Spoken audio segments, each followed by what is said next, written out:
Good morning class 8 में आज आप लोग को हम अभिकारी शब्द यानी कि जिसे अवयव कहते हैं बताने जा रहे हैं कि अवयव या अभिकारी शब्द क्या होता है। देखिए अभिकारी शब्दों को अवयव भी कहा जाता है।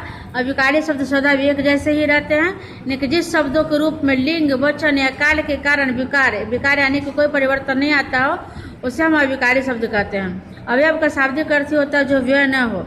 अभिकारी शब्द का अर्थ जिसमें विकार या परिवर्तन न आए। अभिकारी शब्दों के भेद होते हैं 5। क्रिया विशेषण,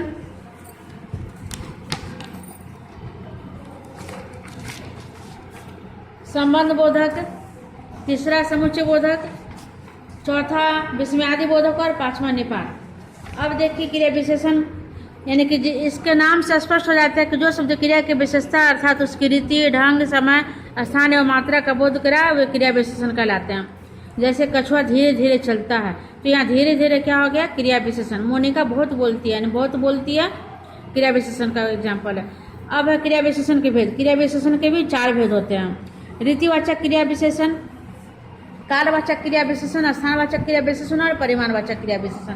अब इन सभी का डेफिनेशन देखिए। रीतिवाचक क्रिया विशेषण जिन क्रिया विशेषणों से क्रिया के होने की रीति यानी कि ढंग का पता चले उन्हें रीतिवाचक क्रिया विशेषण कहते हैं। इसका पता लगाने के लिए क्रिया पर कैसे लगाकर प्रश्न किया जाता है। जैसे चीता तेज दौड़ता है, कैसे दौड़ता है, तेज दौड़ता है। छात्रों ने ध्यानपूर्वक पढ़ा, कैसे पढ़ा, ध्यानपूर्वक। तो ये हो गया रीतिवाचक क्रिया विशेषण का डेफिनेशन। दूसरा है कालवाचक यानी कि स्पष्ट होता है इससे समय का, यानी कि जिन भी क्रिया विशेषणों से क्रिया के होने के समय का बोध होता है उसे कालवाचक क्रिया विशेषण करते हैं। जैसे यात्री पेड़ के नीचे दिन भर सोता रहा, कब तक सोता रहा, दिन भर, यानी कि समय का यहाँ बोध हुआ। उसके बाद स्थानवाचक क्रिया विशेषण कि जो अवयव क्रिया को होने का स्थान या दिशा का बोध कराते हैं उन्हें स्थानवाचक क्रिया विशेषण करते हैं। जैसे गांव में हरियाली चारों ओर दिखाई देती है, आकाश दिन भर में यहाँ वहाँ घूमते रहता है, तो यहाँ पर यहाँ वहाँ चारों ओर सब क्या हो गया, स्थान। अब अंत में है परिमाणवाचक क्रिया विशेषण यानी कि जिन क्रिया विशेषणों से क्रिया के परिमाण का बोध होता है उसे परिमाणवाचक क्रिया विशेषण कहते हैं। जैसे बच्चों अब थोड़ा आराम कर लो, मनीषा बहुत ज़्यादा बोलती है, यानी कि थोड़ा बहुत ज़्यादा ये है परिमाण। उसके बाद है समुच्चय बोधक क्रिया विशेषण, संबंध बोधक क्रिया विशेषण।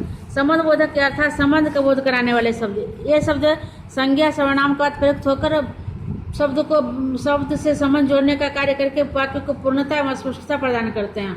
जैसे स्कूल के सामने आम का पेड़ है, यानी के सामने।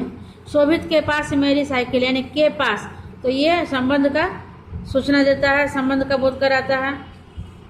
और अब है अर्थ का है संबंध बोधक के भेद होते हैं। वो होते हैं कालवाचक, स्थानवाचक, तुलनावाचक, समानतावाचक, विरोधावाचक, व्यतिरेकवाचक, साधनवाचक, दिशावाचक और कारणवाचक, संबंधवाचक और विनिमयवाचक। इसके बाद है तीसरा समुच्चय बोधक। समुच्चय बोधक शब्द शब्दों का वाक्यांशों को जोड़ने का कार्य करता है। ये शब्दों को जोड़ने, विकल्प दर्शाने, विरोध प्रकट करने तथा परिणाम को भी संकेत करते हैं। जैसे गौरव विद्यालय नहीं गया क्योंकि उसे बुखार था। आकाश और अमन जुड़वा भाई यानी कि क्योंकि और ये सब जोड़ने का वाक्य को क्या काम करते हैं, तो ये समुच्चय बोधक वाक्य होगा। उसके बाद है